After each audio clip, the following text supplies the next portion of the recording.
Hello and welcome to Africa Today. I am Esther Mokwariola. In a world where people stand the risk for being victimized for their color, judged for their choices and excluded for their condition, persons with disabilities make up the world's largest minority, often marginalized and rarely given the chance to live their potentials.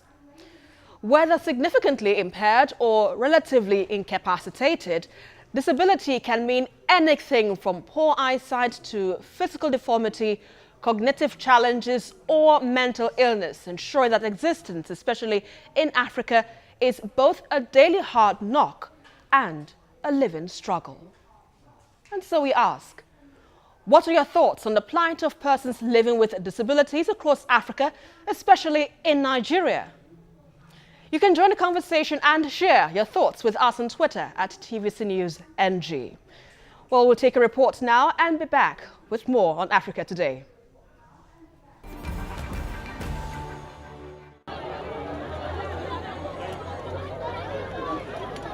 They appear with different forms of disability, distraught by what fate or circumstances offered them. Hello, I am Ruth Aigbe Kashimawo. Ever since I became a visual impaired from birth, I've not been finding life easy, even to education level.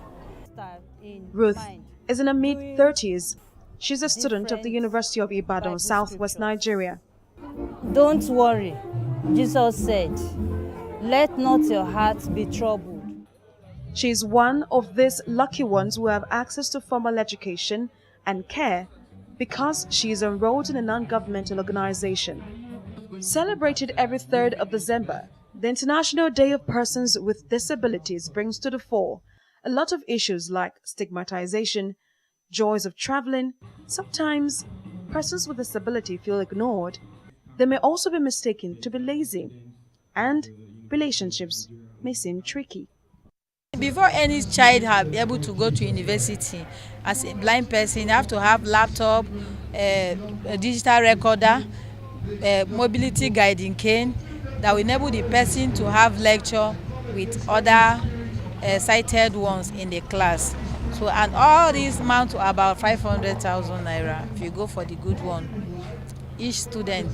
The sky is not the limit. It is only the society or people or the person with disability himself or herself that limits themselves, because you can go to the highest of the peak of your pinnacle of your career if you intend to succeed. So whether vocationally, either business wise or academically, the person with disability can excel. So we want to also appeal once again to our stakeholders and the general public not to stigmatize. More shocking is about Obinna. He is a security guard at this home for the visually impaired.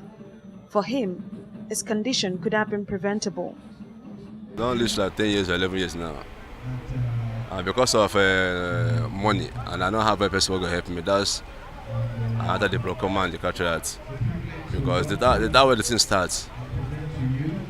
I'm a cyclist. Then when the thing starts, I don't get money to rush hospital. So I'm not using Igbo medicine to follow it, and that Igbo medicine now destroy the eye finally. As implied by this year's theme, empowering persons with disabilities and ensuring inclusiveness and equality, don't just give them fish. You can teach them how to fish.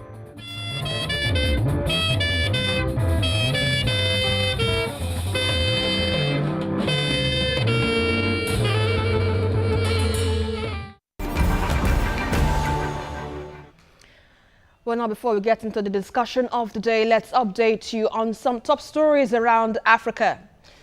Military sources say clashes between the army and rebels loyal to the renegade former general in the eastern DRC have killed at least 18 people. A Niger customs official was killed in a Niger customs official, that is, was killed in an attack by insurgents in a region neighboring Burkina Faso, placed under a state of emergency last week. And Egypt is hosting its first International Weapons Fair, an event that organizes hope, will project a message to the world that the country is secure and stable. Now joining me to look at the plight of persons living with disabilities across Africa, especially in Nigeria, is David Anyaele, Director General, Center for Citizens with Disability. And on Skype, I have Jake Epelle, founder, Albino Foundation and advocate for rights of persons with disability. Good to have you gentlemen on the program tonight. Thank you so much. Now let me begin with you now, David. Let's have a sense of what daily living is like for you as a person living with a disability. To live with disability in Nigeria, personally, living without limbs is expensive business. Expensive in the sense that I hardly can travel, outside my station without moving with extra person.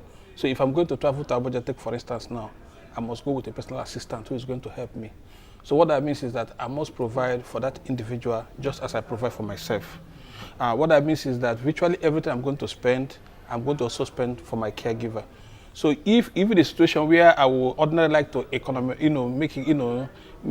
manage my resources, by reason I have a caregiver who is around me, I will do my best to make sure he or she is feeling good, so that he or she can take good care of me. So living without limb as a person with disability is very expensive. Now, if my prosthesis packs up as it has packed up now, I require 1.2 million to fix it. So that's what I spend annually in order for me to maintain my artificial hand. So where there is no resources for me to maintain my artificial hand, then I'm on my own. So if you remove 1.2 million from my family budget, you can imagine how much I'm just spending for my artificial limb. Not the cost of moving with extra person. So that is what it cost me as an individual to live with disability in Nigeria. Unfortunately, there is no social safety net for me. There is no state support for me.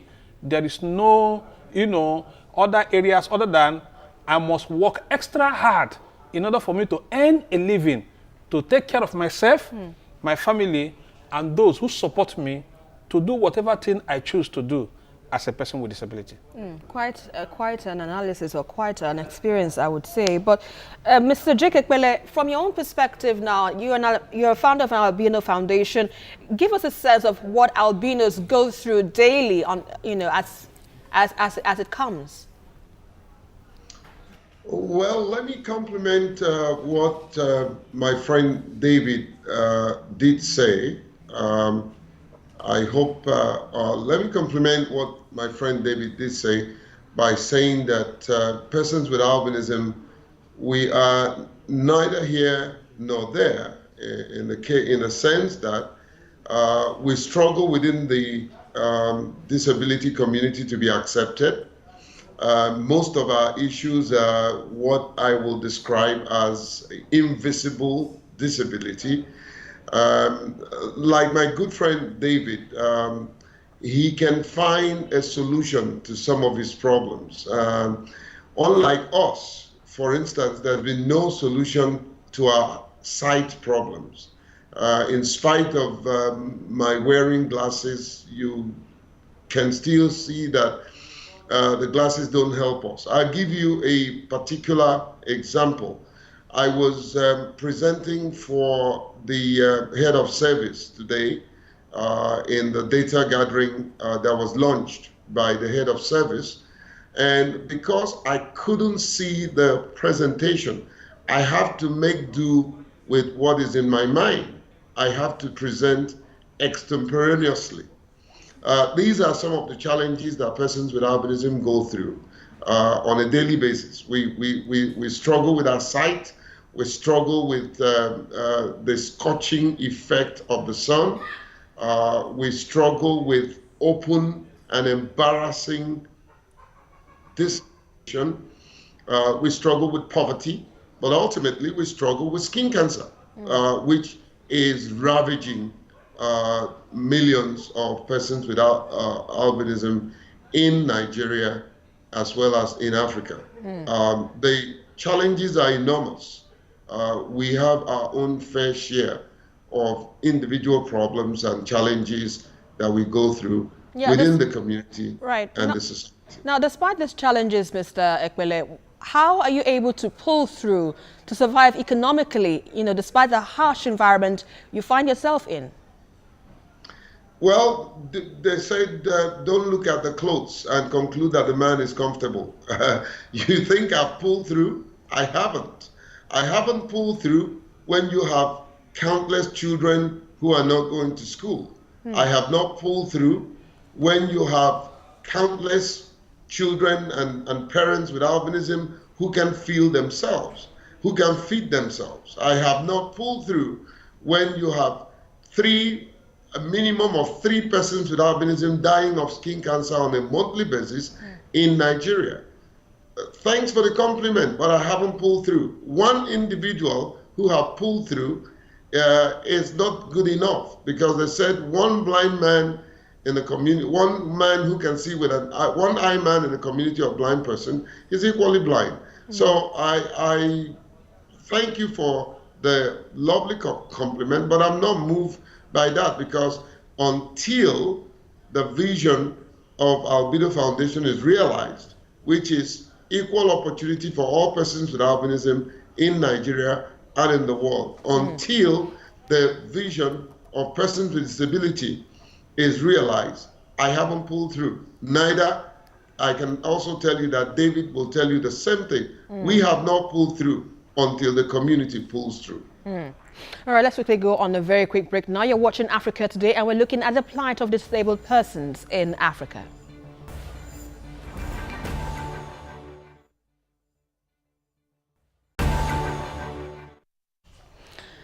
Today, more than 1 billion people out of a global population of 7 billion people live with one form of disability, with more 80% said to be in developing countries. Well, according to a 2011 report, there are more than 25 million persons with different forms of disability in Nigeria, most of them often excluded from social, economic and political activities in the society. Now, David, you run a center that is a Center for Citizens with Disability. Now, I want you to tell us exactly the primary functions of this group and how it has been able to affect families of who have loved ones facing challenges of disability. Yeah, CCD was primarily designed or established to, promote disability rights, inclusion, and participation of persons with disabilities in development agenda. It is also designed to educate, support, and empower persons with disabilities to maximize their potential. The CCD was founded in 2002 based on my personal experience, in which my 2 hands were chopped off in Freetown, Sierra Leone. By reason of my coming back to Nigeria, there was no access to rehabilitation.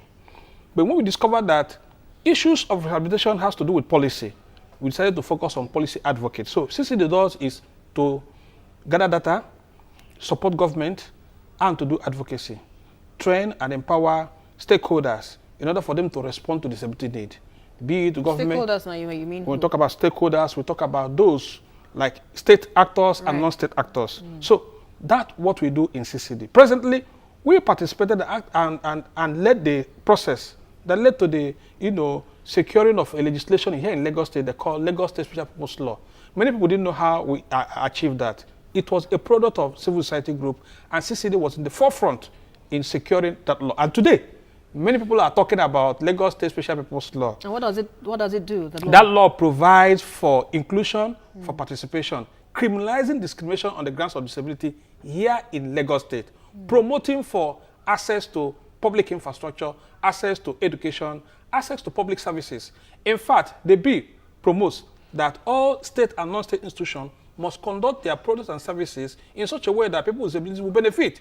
As of last year, Lagos State government set aside 500 million as an endowment fund to support people with disabilities here in Lagos State. And they've made commitment to continue to support in that direction. And so far, it's moving on. It's moving on. In fact, there is an agency here in Lagos State called Lagos State Special Post, Lagos State Office for Disability Affairs. Right. Lagos State Office for Disability Affairs was an act of Lagos State Assembly, which was a product of that law. So when people hear LASODA, they don't know the genesis, how we got to that place. It was a law that was generated by people with disabilities, and CCD was in the forefront. Beyond that also, as I speak to you, CCD is also in the forefront in securing legislation at the federal that will criminalize this discrimination on the grounds of disability, because we discovered that the key problem confronting people with disabilities and their family is absence of a law that will protect them. Recognizing that Section 42 of the Nigerian Constitution criminalizes discrimination on different grounds, but silent on the grounds of disability, which gives the impetus for state actors to design their products and services, to render their services in such a way that people with disabilities are not benefiting, and there is no law that protects them. So you see federal government of Nigeria running their services, people with disabilities are not benefiting. You see state governments running their services, people with disabilities are not benefiting. So what CCD is doing is promoting lobbying and advocacy. And this year, we've trained different people with disabilities on how to lobby. We did it in Abuja, we did it here in Lagos State, we trained also in Abia State. In all these states where we are doing this, capacity building on lobbying, is to build their capacity to know how to negotiate with the state, because it's about power, it's about negotiation, it's about leading the process to make the state actors to appreciate their role and responsibility in removing barriers that hinder people with disabilities from these, abuses they are found themselves. All right, let me quickly come to you now, Mr. Epelle. From analysis given by David, definitely, some states, particularly Lagos, is looking into the into disability rights for citizens in the state that is affected. But in Nigeria now, we're talking about a rights bill which took about 18 years to get passed in the National Assembly. That's the Nigerian Rights Bill, but yet is yet to be assented to by the president. Tell us what this bill will do now for persons living with disabilities once it is passed into law. I must commend the likes of David and virtually all of us who has been pushing for the not only the smooth transition of the disability bill to the president and the president signing that bill. But there's a very pertinent issue that you touched on, and you were giving details of data, which is very important. What we have in the country is, I like the way you put it when you say modern. That means it's not authentic, it's not accurate. And one of the things that the Albino Foundation has been doing in that regard is to advocate for accurate data collection. And today we launched a project with the head of service on mining disaggregated data of civil servants who are persons with disability. We've done it by the grace of God for the persons with albinism. Nigeria is the first country that have started the process of mining data of persons with albinism, and we've done it in 6 states. By the grace of God, 4 weeks ago, I was at the European Union Parliament, where that project was presented on the floor of the European Union, and it was chosen as the best practice in Africa. Other delegations in Africa were called on to borrow a leaf from the Nigerian delegation, and kudos to Ambassador Kevin and his wonderful team in the European Union delegation in Nigeria. And so data is the way to go. We also working with INEC, and CCD is also joining in this process by mining the data of eligible voters with disability and providing the necessary framework in terms of data gathering for INEC to include persons with disability in the electoral process. Now, the methodology is unique because we're not just taking experts going into the field, we're taking persons with disability to mine the data themselves. And these data are accurate because of the use of technology. We have our server and we deploy technology in the field, and as they're picking up the data, we can analyze it real time and provide the data. Now, the unique thing about this data is that we're going to every polling unit in Ekiti, in Osho, in Abuja, and providing INEC with the number of persons with disability disaggregated in format of where they are and what electoral resources they need to participate in the electoral process. Take, for instance, if you take polling unit A, we can tell you that there are 500 persons with albinism, 200 persons with who are physically challenged, 400 or 300 persons who are visually impaired. So they have accurate number of persons to which they can intervene for, you know. And that brings me to my question now. What about the Nigerian rights bill that is yet to be assented to by the president? Will it make any difference for persons living with disability? That's the disability rights bill now, still before the president's table. Well, we got the assurances of government today when not only the head of service and the special assistant to the president publicly assured us that once the bill makes that transition from the National Assembly, the information we got today was that they took it back to the National Assembly to amend one or two things. And Dr. Samuel Ankali did assure us publicly, and is on tape, that he has the assurances of Mr. President that once that bill comes back, the president will assent to it. And that will be a new dawn for persons with disability in Nigeria. And like I said, kudos to all of us, including David, who is there in the studio with you, for the fight to see that this bill will see the daylight of day. For instance, now, you know, from what you just pointed out, David, definitely the disability bill will mean a lot for persons living with, you know, such challenge. But we want to know in full detail what exactly they get to benefit, because some may not know what this law is about. You know, it's a bill that is going to be good enough for those who are physically challenged, but what exactly will it give to these people? What will it give them? What liberty or what freedom will it provide for them? This bill, we are believing that Mr. President will sign this bill into law. The National Assembly have completed legislative action on the disability bill.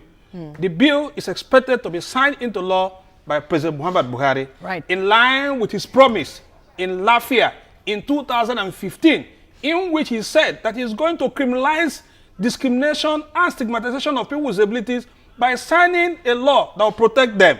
This is the time for Mr. President to manifest himself by doing so. This bill, as soon as it's ascended into an act of the National Assembly, what it means is that discrimination on the grounds of disability will be criminalized. Buildings that are not accessible to people with disabilities are expected to be designed to be accessible within 5 years moratorium.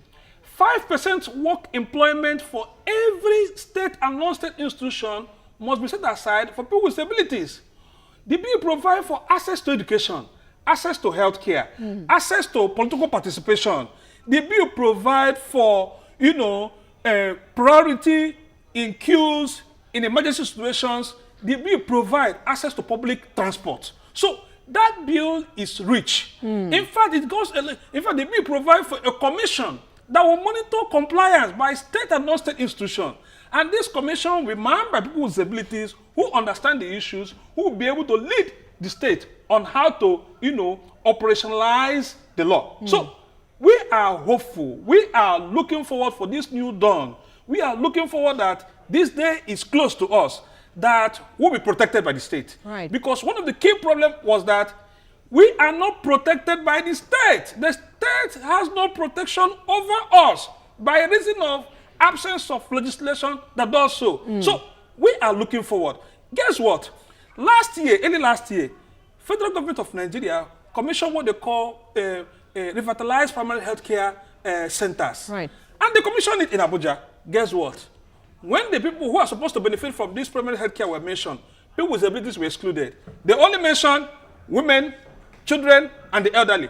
They didn't mention people with disabilities. This National Social Safety Net program that is being managed by the Office of the Vice President, as I speak to you, that program was designed at the exclusion of people with disabilities.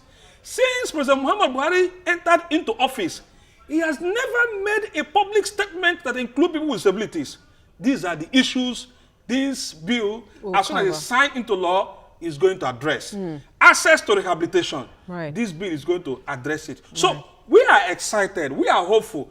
Just as you rightly said, 18 years, National Assembly has been faithful in terms of passing this bill. Right. National Assembly passed it 4 times. They passed it during the 5th session of National Assembly, 6th session, 7th session, up to this 8th session of National Assembly. And we believe that based on the commitment of APC government during their campaign period, they are going to protect us. This is the time for them to show themselves. And we hope that everything boils down to the protection of disabled persons in Nigeria, and the government does the bidding of what is needed from them. Thank you very much, my guests, Jake Epelle and David Anyaele, for your contribution on Africa Today. Thank you so much. Knowing that disability is not an inability and nobody deserves to be judged by their outlook, attaining achievable growth comes with the need to prevent avoidable forms of disability and eliminate every sense of discrimination and inferiority.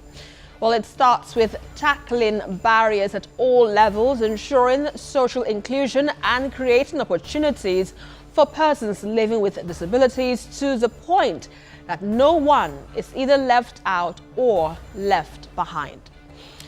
And that is our package for tonight. But don't forget to join the conversation as usual on Twitter at TVC News NG, and also follow me for updates around Africa at Esther TVC News. Until the next one again, I am Esther Omokwariola, and always remember, Africa can only get better.